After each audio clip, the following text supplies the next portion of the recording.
உனக்கு எல்லா வகையிலும் குரல் கொடுக்கிறது தலைவர் தளபதி.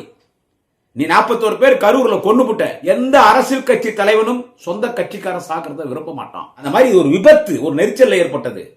இது அரசியலாக்காதீங்க. இப்போ உன் ஜனநாயக படம் சென்சார் போர்டை வச்சுக்கின்னு இந்த படத்தை ரிலீஸ் பண்ணாம நீங்க பழி வாங்குறது கண்டிக்கத்தக்கதுன்னு தலைவர் தளபதி தான் கண்டனம் தெரிவிச்சார்.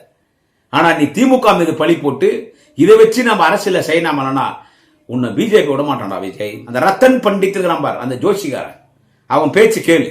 என்ன அவன் சொல்லுவான், அவனுக்கு எப்படியெல்லாம் அரசியல் பண்ணணும், என்ன சொல், எவ்வளவு பணம் கொடுத்துறான் அவன்ட்டு. அந்த ரத்தன் பண்டித் ஊரா எத்தனை பேர் ரேஸ்ல விட்டுருவான். இப்போ உன்னை குதிரை மேல பணத்தை கட்டுற மாதிரி உன்னை இறக்கி விட்டுக்கிறான் ரேஸ்ல.